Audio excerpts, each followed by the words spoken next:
I'm really honored to stand before you this morning, especially here in Bil'in. This village for me is a dream. As probably you've heard, I come from the town of Beit Sahour, that has been very, very famous in trying to resist the occupation using economic means. And we in Beit Sahour, we have succeeded in building a model during the First Intifada. And in the Second Intifada, we have Bil'in. So this link between the people of Beit Sahour and the people of Bil'in, through resisting the occupation, through nonviolent means, is already there. Although we people of Beit Sahour and Bil'in might not feel it, but it is here, it exists. Today I want to talk about economic independence through an activist point of view. What does that mean for me as an activist? What can I do? How can we help? I'm going to focus about two things. How can we support little projects, micro projects, especially people who work in the handicraft section? The second thing, I'm going to talk about tourism and travel. The first section, many people who became unemployed try to do something at their homes by developing a small handcraft workshops. I want to give you an example in the Bethlehem area where we have over 200 olive wood and mother of pearl handicrafts workshops. Those people in Bethlehem area, after tourism stopped coming to Bethlehem, where normally when tourism comes to Bethlehem, they come for an hour, visit the Church of Nativity and leave. They dump their waste in Bethlehem and they leave. People of Bethlehem thought, what can we do? And this is now how Bethlehem is surviving. Most of the people from the Bethlehem and Beit Sahour area travel to United States, sell their products. They travel from church to church to church to church, sell their products. But this is the people of Bethlehem, because it's a Christian-dominated area, they can create this link with many of Christian churches in different parts of the world. What about other people in the rest of the country? What can we do? There are so many, like I'm so happy to see outside that people selling embroidery. I really beg you to support it. To support and buy from the people who are selling handcrafts outside here. This will be very, very helpful. What can we do to support the people? First of all, we cannot isolate, not to tell the story about this piece of embroidery that's being sold, or you sell it in Europe or United States.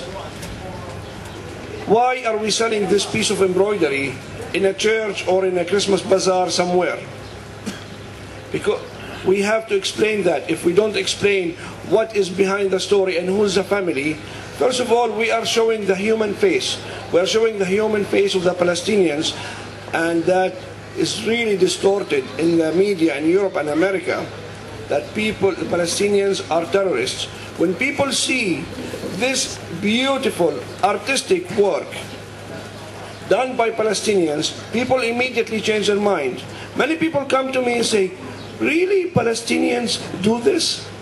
Really, Palestinians do produce this beautiful olive wood handicrafts? And this is the story where you can take to your homes. This is where you can be linked to many of these families in all of the country, that you can take some of their products back home, try to sell it for them and bring the money back here. We are people who want to be dignified.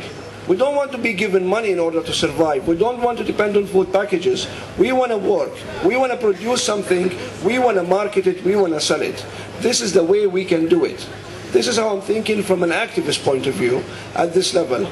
And you know, there are so many people who are trying to do something good. It's the idea, how can we link you with those people? How can we create these links between your people and our people who are trying and working hard in producing a lot of beautiful handicrafts, from embroidery, olive wood, mother of pearl, different things, to be connected to your people in your own countries. And you'll be creating direct links between your families and our families.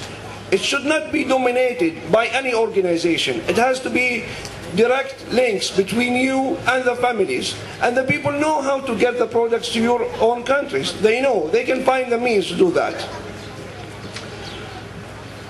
The second thing, as you know, Israel controls about 97% of the tourism sector. We only get 2 to 3% of the tourists who come to visit Palestine or the Holy Land in general. We get 2 to 3%, which is peanuts, nothing. Now Israel has been very smart. From day one, from 1967, they said they denied Palestinians from becoming tour guides.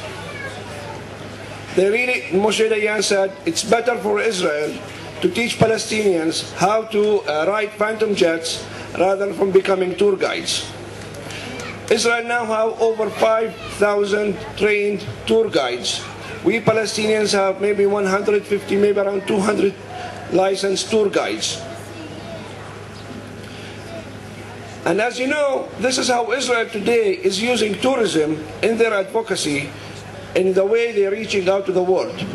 Every minister in the United States, as far as I know, is invited for a free trip to Israel. Every one of them is invited for a trip to Israel. They rarely come to Bethlehem because it's not that important. They rarely come visit Ramallah, baby. They don't know how to get to Ramallah. They don't know how to get to Nablus. Because a lot of people will be surprised that the Holy Land, where mainly it is in the West Bank, we Palestinians have the culture of the Holy Land. We have the culture of the people who have been living here for thousands of years. We never left. We have been always here and will always be here. We have this culture that it is not artificial. It is very authentic, genuine culture that we need to show and represent to the people.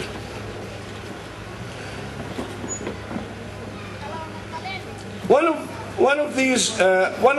of the things that happened once, a journalist followed with a tourist group coming from Bethlehem, from Jerusalem to Bethlehem. The Israeli tour guide mentioned the word terrorist or terrorism over 37 times. Just imagine the word terrorist or terrorism mentioned to the group over 37 times in an hour time. This is how Palestinians being treated through the Israeli tourist sector. How can we change that? There are so many organizations in Palestine right now who are active in providing alternative tourism. For me, this kind of alternative tourism, it is not really an alternative. Alternative tourism is the Palestinian tourism because it will help shaping our own tourism into the right way. Many people know that, many people of you do not know that there are organizations who organize hiking and biking in Palestine. These are culturally oriented programs. These are non-political. People will not be afraid to do it if you tell them so. And if you provide the information for them to come and walk. Many people don't want to be involved in politics, but when they come and walk, they will see, they will learn by themselves. People are not idiots. They will definitely learn and do that. There are many, many other ways. The bishops of Jerusalem have called for most of the churches around the world to come and spend decent amount of time with Palestinians, especially with Palestinian Christians. How can we make use in our own advocacy the presence of the Palestinian Christians? How can we make use of that? How can we create our own links between our own churches in Palestine and with the churches in the United States and Europe? We are not just to work with activists here. We want to work with everybody because we want to create the link between different groups with groups existing in Palestine. We don't want to just bring people to Bethlehem. We want to bring people to Nablus, to Jenin, to different parts of the country. And this is where you can help spreading the information about these existing programs in your own countries, in your own universities. I'm talking about an activist point of view here. I'm not talking about, I'm not an analyst, and I'm not anything. I'm just trying to you, how can we translate ideas into practice? How can we translate these ideas into practical steps and take all of this information home and back home and spread it everywhere? Thank you so much.